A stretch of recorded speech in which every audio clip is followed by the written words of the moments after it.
আমার স্নেহের নবম শ্রেণীর ছাত্রছাত্রী এবং ভাই বোনকে জানাই আমার চ্যানেলের পক্ষ থেকে সুস্বাগতম। আশা করি তোমরা সকলে বর্তমান পরিস্থিতিতে ভালো ও সুস্থ আছো। আমার এই আপডেট ভিডিওটিতে থাকছে পশ্চিমবঙ্গ মধ্যশিক্ষা পর্ষদ থেকে মডেল অ্যাক্টিভিটি টাস্কের 2021 নভেম্বরের ফাইনাল টাস্ক অর্থাৎ শেষ টাস্ক, যেটি পার্ট 8। এই ফাইনাল টাস্কটি আমি ভূগোলের সমস্ত প্রশ্নের আলোচনা করছি। তোমাদের কাছে অনুরোধ, ভিডিওটি না টেনে সম্পূর্ণ দেখো এবং যারা আমার চ্যানেলে নতুন তারা আমার চ্যানেলটিকে সাবস্ক্রাইব করে আমার চ্যানেলের পাশে থাকো। সঙ্গে ডান দিকের বেল আইকনে অল অপশানে গিয়ে প্রেস করো যাতে পরবর্তী ভিডিও নোটিফিকেশান পাও। যেহেতু 2021 এটা ফাইনাল টাস্ক, তাই তোমরা উত্তরগুলি সুন্দর করে খাতায় ভালোভাবে লিখে স্কুলে জমা দেবে। এটা তোমাদের নভেম্বর মাসে দেওয়া হবে। ওকে, আলোচনা শুরু করছি। একের দাগে বিকল্পগুলি থেকে ঠিক উত্তরটি নির্বাচন করে লেখো। এখানে 1, 2, 3, 4, 5, 6, 7, 8, 9, টোটাল 9টি প্রশ্ন রয়েছে এবং প্রতিটি প্রশ্নের মান 1। 2 দাগে শূন্যস্থান পূরণ করো। এখানে 3টি প্রশ্ন রয়েছে এবং প্রতিটি প্রশ্নের মান 1। 3 দাগে বাক্যটি সত্য হলে ঠিক আর অসত্য হলে ভুল লেখো। এখানেও প্রতিটি প্রশ্নের মান 1, মোট 3 নম্বরের প্রশ্ন। 4 দাগে একটি বা দুটি শব্দে উত্তর দাও। এখানেও 3টি প্রশ্ন রয়েছে, প্রতিটি প্রশ্নের মান 1, অর্থাৎ মোট 3 মার্কের প্রশ্ন। 5 দাগে সংক্ষিপ্ত উত্তর দাও। এখানে 4টি প্রশ্ন রয়েছে এবং প্রতিটি প্রশ্নের মান 2। 6 দাগে নিচের প্রশ্নগুলির উত্তর দাও। এখানে 3টি প্রশ্ন রয়েছে, প্রতিটি প্রশ্নের মান 3, মোট 9 নম্বরের প্রশ্ন। 7 দাগে নিচের প্রশ্নগুলির উত্তর দাও। এখানে প্রতিটি প্রশ্নের মান 5 এবং মোট প্রশ্ন হচ্ছে 15 মার্কের প্রশ্ন। এবার উত্তরগুলি আলোচনা করছি, তোমরা ভিডিওটি দেখো। এখানে মোট হচ্ছে 50 মার্কের প্রশ্ন। একই দাগে বিকল্পগুলি থেকে ঠিক উত্তরটি নির্বাচন করে লেখো। একের দাগের প্রথম প্রশ্ন, সৌরজগতের বহিস্থ গ্রহগুলির মধ্যে যে বৈশিষ্ট্যটি থাকে না সেটি হলো এরা আকারে বড়, এদের নির্দিষ্ট কক্ষপথ আছে, এরা কঠিন শিলায় গঠিত, এরা সূর্য থেকে অনেক দূরে অবস্থিত। সঠিক উত্তরটি হলো অপশান গতে, এরা কঠিন শিলায় গঠিত। তারপরে 1.2 দাগের প্রশ্ন, সূর্যের উত্তরায়ণের শেষ সীমা হলো মকর ক্রান্তি রেখা, কর্কট ক্রান্তি রেখা, সুমেরু বৃত্তরেখা, কুমেরু বৃত্তরেখা, সুমেরু বৃত্তরেখা। সঠিক উত্তরটি হলো অপশান খতে কর্কট ক্রান্তি রেখা। 1.3 দাগের প্রশ্ন, মানবিক সম্পদের একটি উদাহরণ হলো সূর্যালোক, প্রাকৃতিক গ্যাস, দক্ষতা, ভূতাপ শক্তি। সঠিক উত্তরটি হলো অপশান গতে দক্ষতা। 1.4 দাগের প্রশ্ন, বিষুবরেখায় ধ্রুবতারার উন্নতি কোণ হলো 0 ডিগ্রি, 90 ডিগ্রি, 60 ডিগ্রি, 45 ডিগ্রি। সঠিক উত্তরটি হলো অপশান কতে 0 ডিগ্রি। 1.5 দাগের প্রশ্ন, ভূ আলোড়ন ভূপৃষ্ঠে অনুভূমিকভাবে কাজ করলে সৃষ্টি হয় স্তূপ পর্বত, ভঙ্গিল পর্বত, গ্রস্ত উপত্যকা, মহাদেশ। সঠিক উত্তরটি হলো অপশান খতে ভঙ্গিল পর্বত। 1.6 দাগের প্রশ্ন, ঠিক জোড়াটি নির্বাচন করো।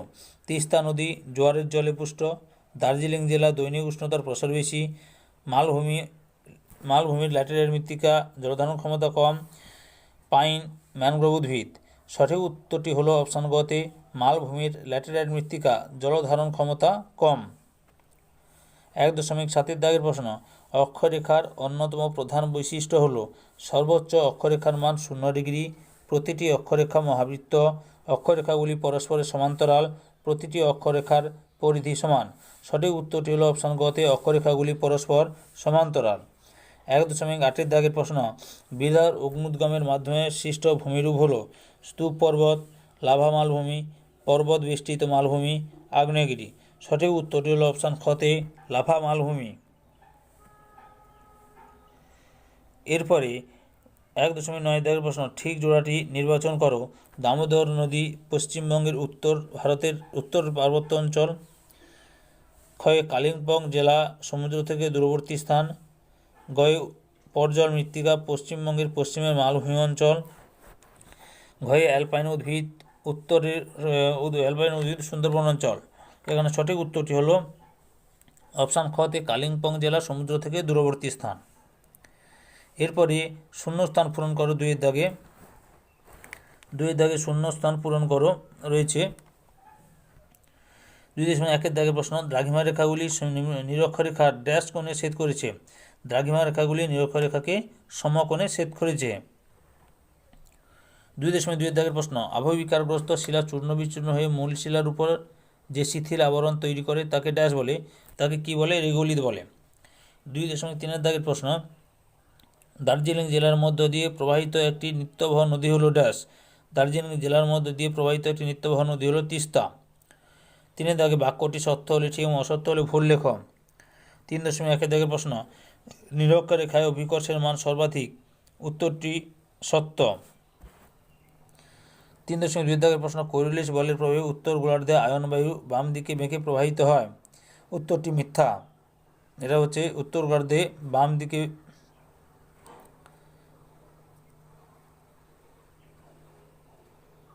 ডান দিকে বেঁকে, উত্তর গোলার্ধে ডান দিকে এবং দক্ষিণ গোলার্ধে বাম দিকে বেঁকে প্রবাহিত হয়। 3.3 দাগের প্রশ্ন। অচিরাচরিত শক্তির একটা উৎস হলো জোয়ার ভাটা শক্তি, এটা হচ্ছে সত্য। একটি বা দুটি শব্দের উত্তর দাও। 4.1 দাগের প্রশ্ন কি হচ্ছে? কোনো স্থানের দ্রাঘিমা 24 ডিগ্রি পূর্ব হলে ওই স্থানটির প্রতিপাদক স্থানের দ্রাঘিমা কত হবে? উত্তরটি দেখো। ওই স্থানটির প্রতিপাদক স্থানের দ্রাঘিমা 156 ডিগ্রি পশ্চিম হবে। আমরা জানি কোনো স্থান এবং তার প্রতিপাদক স্থানের মধ্যে দ্রাঘিমা পার্থক্য হয় 180 ডিগ্রি। অতএব প্রতিপাদক স্থানের দ্রাঘিমা 180 ডিগ্রি মাইনাস 24 ডিগ্রি সমান হচ্ছে 156 ডিগ্রি। এরপরে 4.2 দাগের প্রশ্ন। একটি পর্বতবেষ্টিত মালভূমির নাম লেখ। উত্তরটি দেখো। একটি পর্বতবেষ্টিত মালভূমির নাম হলো তিব্বতের মালভূমি। আচ্ছা, 4.3 দাগের প্রশ্ন। জলবায়ু অঞ্চলে রাসায়নিক আবহবিকারের প্রাধান্য লক্ষ্য করা যায়। কোন জলবায়ু অঞ্চলে রাসায়নিক আবহবিকারের প্রাধান্য লক্ষ্য করা যায়? উত্তরটি দেখো। আর্দ্র ক্রান্তীয় জলবায়ু অঞ্চলে রাসায়নিক আবহবিকারের প্রাধান্য লক্ষ্য করা যায়। এবার 5 দাগে সংক্ষিপ্ত উত্তর দাও। 5.1 দাগের প্রশ্ন। কোনো একটি নিরপেক্ষ সামগ্রীর সম্পদ হয়ে ওঠার শর্তগুলি উল্লেখ করো। উত্তরটি দেখো। যে সকল বস্তু বা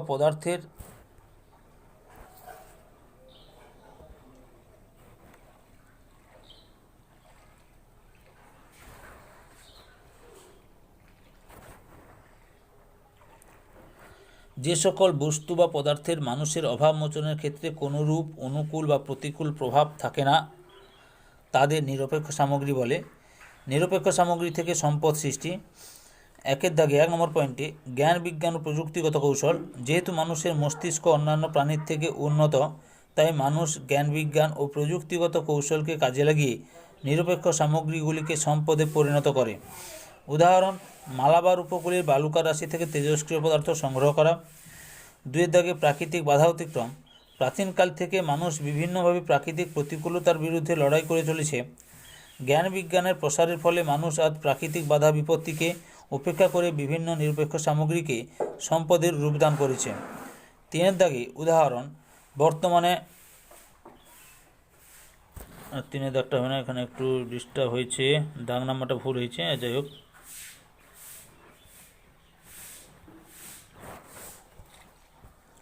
টাইপ করার সময় দাগ নাম্বারটা ভুল হয়ে গেছে। উদাহরণ: মালাবার উপকূলে বালুকার রাশি থেকে তেজস্ক্রিয় পদার্থ সংগ্রহ করা। এবার 2 দাগে প্রাকৃতিক বাধা অতিক্রম। প্রাচীনকাল থেকে মানুষ বিভিন্নভাবে প্রাকৃতিক প্রতিকূলতার বিরুদ্ধে লড়াই করে চলেছে। জ্ঞান বিজ্ঞানের প্রসারের ফলে মানুষ আজ প্রাকৃতিক বাধা বিপত্তিকে উপেক্ষা করে বিভিন্ন নিরপেক্ষ সামগ্রীকে সম্পদের রূপদান করেছে। উদাহরণ: বর্তমানে সাহারা মরুভূমি ও উত্তর সাগর থেকে খনিজ তেল উত্তোলন করা হচ্ছে। এখানে দাগ নাম্বারটা একটু ভুল হয়ে গেছে। 3 নম্বরের চাহিদা। পুরাতন প্রস্তর যুগে মানুষ কয়লা ব্যবহার জানত না, কিন্তু পরবর্তীকালে তাপ ও শক্তির চাহিদা পূরণের ক্ষেত্রে কয়লার ব্যবহার শিখল। সুতরাং প্রাচীনকালে যে সকল দ্রব্য সামগ্রী ছিল সেগুলি নিরপেক্ষ সামগ্রী। আজ তা সম্পদে পরিণত হয়েছে এবং আজ যা নিরপেক্ষ সামগ্রী ভবিষ্যতে তা সম্পদে পরিণত হতে পারে। এরপরে 2.5.2 দাগের প্রশ্ন, জিপিএসের দুটি ব্যবহার উল্লেখ করো। উত্তরটি দেখো, জিপিএসের ব্যবহারগুলি নিম্নে আলোচিত হলো। 1 নম্বরে কোনো দেশ বা অঞ্চলের বনভূমি রক্ষণাবেক্ষণ এবং পরিকল্পনা সংক্রান্ত কাজে ব্যবহৃত হয়। 2 নম্বর পয়েন্টে ভূমি ব্যবহার সংক্রান্ত সমীক্ষার কাজে জিপিএস ব্যবহৃত হয়। 3 নম্বর পয়েন্টে সমুদ্র তলদেশের মানচিত্র তৈরিতে ব্যবহৃত হয়। 4 নম্বরে সমুদ্রে মাছের সঠিক অবস্থান নির্ণয়ে জিপিএসের সাহায্য নেওয়া হয়, ফলে সমুদ্রের জেলেরা সঠিক স্থান নির্ণয়ের মাধ্যমে প্রচুর মাছ সংগ্রহ করতে পারে। 5.3 দাগের প্রশ্ন, নদী ও খালের জলের অতিরিক্ত ব্যবহারের ক্ষতিকর প্রভাবগুলি লেখক। উত্তর, অতিরিক্ত জলসেচের কারণে মাটির উপরের খনিজ নিম্ন স্তরে চলে গেলে কিছুদিন পর মাটি চাষাবাসের অযোগ্য হয়ে পড়ে। 2 নম্বরে নদী ও খালের জল অতিরিক্ত ব্যবহারে নদীতে ও খালে প্রচুর পরিসঞ্চয় হয়, ফলে নদীর গভীরতা হ্রাস পায় ও বর্ষাকালে বন্যা দেখা যায়। 3 নম্বরে নদী বা খালের জলের উপর অতিরিক্ত পরিবহন করলে জলে দূষণের মাত্রা বেড়ে যায়। 4 নম্বরে শিল্পে নদীর জল ব্যবহার হয় এবং সেই শিল্পের বর্জ্য নদী ও খালের জলে মিশে জলের দূষণের মাত্রা বাড়িয়ে দেয়। 5.4 দাগের প্রশ্ন, আবহবিকারে প্রাণীদের ভূমিকা উদাহরণসহ আলোচনা করো। উত্তরটি দেখো, আবহবিকার ঘটে প্রাণীদের গুরুত্বপূর্ণ ভূমিকা রয়েছে আবহবিকার ঘটাতে বা ঘটানোর ক্ষেত্রে। যেমন কতে প্রাণীর মাধ্যমে আবহবিকার। প্রাণীর মাধ্যমে আবহবিকারের দুটি পদ্ধতি সংগঠিত হয়, যথা একে যান্ত্রিক পদ্ধতিতে ইঁদুর, খরগোশ, খ্যাঁকশিয়াল, পেয়েরি কুকুর, পেঁচা প্রভৃতি শিলার মধ্যে গর্ত খুঁড়ে বাসা তৈরি করে শামুক চুনাপাথরের মধ্যে গর্ত তৈরি করতে পারে। 2 নম্বরে রাসায়নিক পদ্ধতিতে পশু পাখির বর্জ্য পদার্থ যেমন মলমূত্র প্রভৃতি শিলার রাসায়নিক আবহবিকার ঘটায়। প্রাণী মারা যাওয়ার পর প্রাণী দেহে নিঃসৃত অ্যাসিডের মাধ্যমে শিলার রাসায়নিক আবহবিকার ঘটে। জীবাণু, কীট ও ব্যাকটেরিয়া শিলার মধ্যে বাস করে আর রাসায়নিক আবহবিকার ঘটায়। থেকে মানুষের মাধ্যমে আবহবিকার। মানুষ প্রত্যক্ষভাবে খুব কম অঞ্চলে শিলাস্তরে আবহবিকার ঘটালেও তা ঘটায় কিন্তু দ্রুত হারে। প্রাকৃতিক উপায়ে কোনো শিলাস্তর আবহবিকারগ্রস্ত হয়ে শিথিল হতে যেখানে লক্ষ লক্ষ বছর সময় লাগে, সেখানে মানুষ কয়েক মুহূর্তে সেই শিলার দ্রুত পরিবর্তন ঘটিয়ে ফেলে। 1 দাগে খনিজ দ্রব্য আহরণের প্রয়োজনে ডিনামাইট বিস্ফোরণ ঘটিয়ে শিলা সমেত পাহাড় ফাটিয়ে ফেলা হয়। 2 নম্বরে একইভাবে পাহাড়ি অঞ্চলে রাস্তা নির্মাণ, জলবিদ্যুৎ কেন্দ্র স্থাপনের কারণে শিলা ফাটানো হয়। 3 নম্বরে ওপেন কাস্ট পদ্ধতিতে খনিজ দ্রব্য আহরণে যন্ত্র দিয়ে শিলাস্তর ফাটিয়ে অপসারণ ঘটানো হয়। 4 নম্বরে পাহাড় পার্বত্য অঞ্চলে চাষের জমি তৈরি করার কারণে শিলা ও ভূমির পরিবর্তন করা হয়। 5 দাগে দূষণের প্রভাবে সৃষ্ট অ্যাসিড বৃষ্টি পরোক্ষভাবে শিলার রাসায়নিক আবহবিকার ঘটায়। এরপরে 6 দাগে নিচের প্রশ্নগুলির উত্তর দাও। 6.1 দাগের প্রশ্ন, আমরা পৃথিবীর আবর্তন বেগ অনুভব করি না কেন? উত্তরটি দেখো, আমরা পৃথিবীর আবর্তন বেগ বা গতি অনুভব করি না তার প্রধান কারণগুলি হলো পৃথিবীর সামনে কোনো স্থির বস্তু বা ভিন্ন গতিতে চলমান বস্তু নেই যার সাহায্যে আমরা পৃথিবীর আবর্তন গতি বুঝতে পারি। 2 দাগে পৃথিবীর গতির সঙ্গে তাল রেখে আমাদের চারপাশের বায়ুমণ্ডলও গতিশীল, তাই আমরা আবর্তন গতি অনুভব করি না। 3 নম্বরে পৃথিবীর প্রতিটি স্থানে আবর্তনের গতিবেগ সুনির্দিষ্ট, স্থায়ী ও পরিবর্তনশীল, তাই গতি বোঝা যায় না। আমরাও পৃথিবীর আবর্তন গতির সঙ্গে সমান গতিতে ঘুরছি, তাই আবর্তন গতি অনুভব করতে পারি না। 5 দাগে পৃথিবীর আয়তনের তুলনায় আমরা এতই ক্ষুদ্র যে আমাদের পক্ষে পৃথিবীর আবর্তন গতি উপলব্ধি করা অসম্ভব। এবার 6.2 দাগের প্রশ্ন, পৃথিবীর বেশিরভাগ মানুষ সমভূমি অঞ্চলে বসবাস করেন, ভৌগোলিক কারণ ব্যাখ্যা করো। উত্তরটি দেখো, ইতিহাসের দিকে তাকালে দেখব সব বড় সভ্যতা সমভূমি অঞ্চলে নদীকে কেন্দ্র করে গড়ে উঠেছিল। হিমালয় পাদদেশে উত্তরের সমভূমি ভারতের বৃহত্তম সমভূমি। এখনও পৃথিবীর অধিকাংশ মানুষ সমভূমি অঞ্চলে বসবাস করেন। এই বসবাস করার কারণগুলি হলো: 1 নম্বরে জলের যোগান। বেশিরভাগ ক্ষেত্রেই দেখা যায় সমভূমির উপর দিয়ে বড় বড় নদী প্রবাহিত হয়েছে। সমভূমি অঞ্চল নদীকে কেন্দ্র করে গড়ে উঠেছে, যেমন সিন্ধু সমভূমি, গঙ্গা সমভূমি, ব্রহ্মপুত্র সমভূমি। তাই পানীয় জল, সেচের জল ও অন্যান্য কাজের জন্য প্রয়োজনীয় জল পাওয়া সুবিধাজনক। 2 দাগে উর্বর মৃত্তিকা। নদীবাহিত পলি এখানকার মৃত্তিকাকে উর্বর করেছে, যার কারণে এখানে গড়ে উঠেছে উন্নত কৃষি ও শিল্প। 2.1 কৃষি। সমতল ভূমিতে উর্বর মাটি, অসংখ্য চিরনদী প্রবাহিত নদী, ভৌমজলের উপর ভিত্তি করে এখানে কৃষি উন্নত। শিল্প। সমতল ভূভাগে উন্নত পরিবহন যোগাযোগ ব্যবস্থা গড়ে ওঠে বলে সমতল অঞ্চলে কৃষিভিত্তিক শিল্প গড়ে উঠেছে, যার ফলে কর্মসংস্থানের সুযোগ বেশি। 3 নম্বর পয়েন্টে সমতল ভূভাগ। কৃষি ও শিল্পে উন্নত হওয়া এবং সমতল ভূভাগ হয় সমভূমিতে জনবসতি গড়ে তোলার একাধিক পরিকাঠামোগত সুযোগ সুবিধা। শিক্ষা, চিকিৎসা, উন্নত পরিবহন ব্যবস্থা প্রভৃতি থাকে, ফলে এখানে জনসংখ্যা আধিক্য দেখা যায়। 3.6 দাগের প্রশ্ন, আগ্নেয় পর্বত ও ক্ষয়জাত পর্বতের মধ্যে পার্থক্য লেখো। উত্তরটি দেখো। আগ্নেয় পর্বত ও ক্ষয়জাত পর্বতের পার্থক্যগুলি হলো, 1 নম্বরে উৎপত্তি ভিত্তিতে অগ্নুৎপাতের মাধ্যমে লাভা, সিন্ডার ও ফসের সঞ্চয়ের ফলে আগ্নেয় পর্বত গঠিত হয়।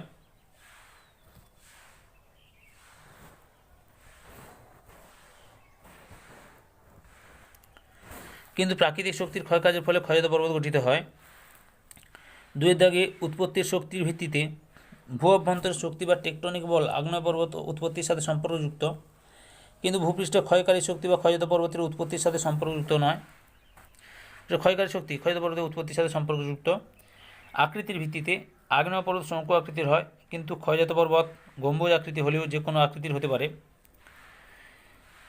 4 নম্বরে শিলার গঠনের ভিত্তিতে আগ্নেয় পর্বত আগ্নেয় শিলা দ্বারা গঠিত, কিন্তু ক্ষয়জাত পর্বত আগ্নেয় ও রূপান্তরিত শিলা দ্বারা গঠিত। 5 দাগে উদাহরণ, আগ্নেয় পর্বতের উদাহরণ হলো জাপানের ফুজিয়ামা, হাওয়াই দ্বীপপুঞ্জের মৌনা লোয়া ইত্যাদি, কিন্তু ক্ষয়জাত পর্বতের উদাহরণ হলো ভারতের আরাবল্লী, মার্কিন যুক্তরাষ্ট্রের অ্যাপেলেশিয়ান। এবার 7 দাগের প্রশ্ন, নিচের প্রশ্নগুলি উত্তর দাও। চিত্রসহ নিম্নলিখিত বিষয়গুলির ভিত্তিতে পৃথিবীর গোলীয় আকৃতি প্রমাণ দাও।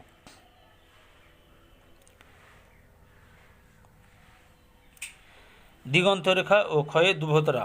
উত্তরটি দেখো। দিগন্তরেখা, কোনো বড় মাঠে দাঁড়ালে দূরে মনে হয় আকাশ মাটিতে মিশে গেছে, তেমনি সমুদ্র তীরে দাঁড়ালে মনে হয় জল আকাশকে ছুঁয়ে আছে, তেমনি পৃথিবী গোলাকার বলে এটি ঘটছে। আমরা নিজেরাই সমুদ্রের ধারে দাঁড়ালে এটি বুঝতে পারি।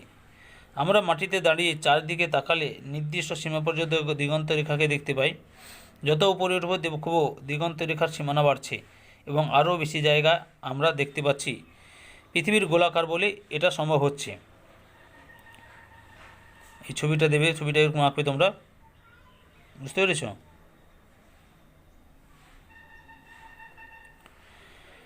ধ্রুবতারা, উত্তর গোলার্ধে ধ্রুবতারাকে আমরা 0 ডিগ্রি কোণে দেখি।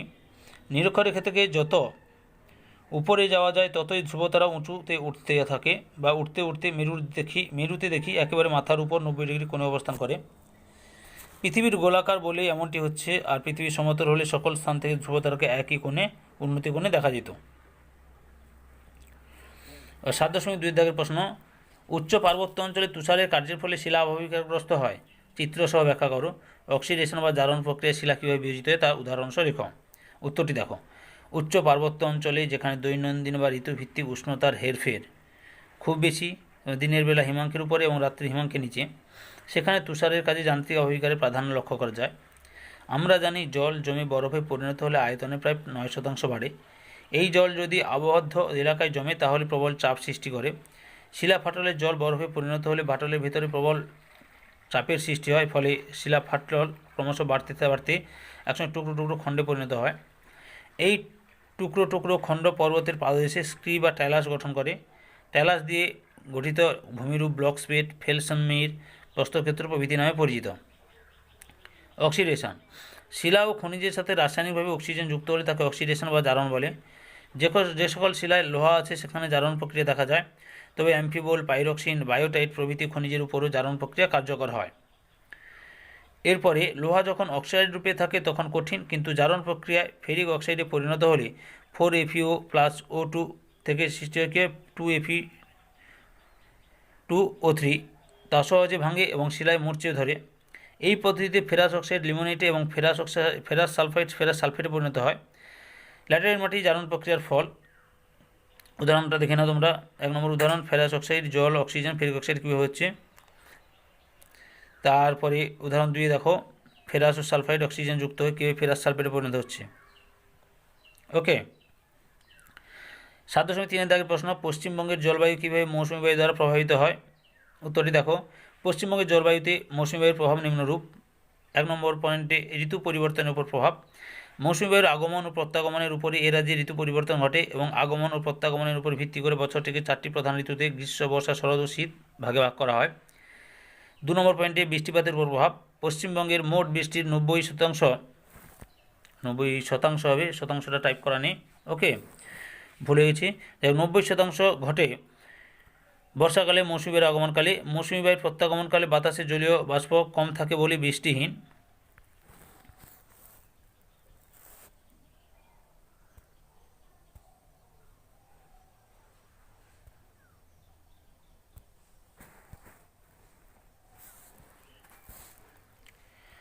তিনের দাগে অনিশ্চিত ও অনিয়মিত অসম বৃষ্টি। মৌসুমি বায়ুর খামখেয়ালি প্রকৃতি হওয়ার কারণে পশ্চিমবঙ্গের বৃষ্টিপাত অনিশ্চিত ও অসম।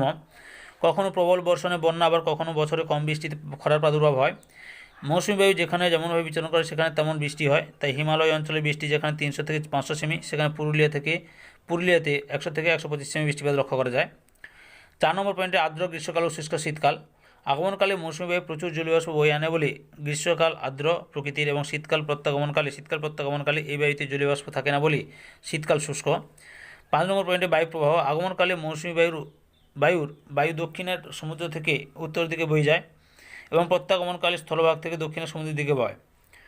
6 নম্বর পয়েন্টে উষ্ণতার প্রভাব। মৌসুমি বায়ুর আগমনের কারণে আকাশ মেঘে ঢেকে যায় এবং বৃষ্টি হয় বলে উষ্ণতা যা হওয়ার কথা তার থেকে 5 ডিগ্রি থেকে 10 ডিগ্রি সেলসিয়াস কম হয়। আর প্রত্যাগমনকালে আকাশ কিছুটা মেঘমুক্ত হয় বলে গড় উষ্ণতা বর্ষাকালের থেকে সামান্য বাড়ে।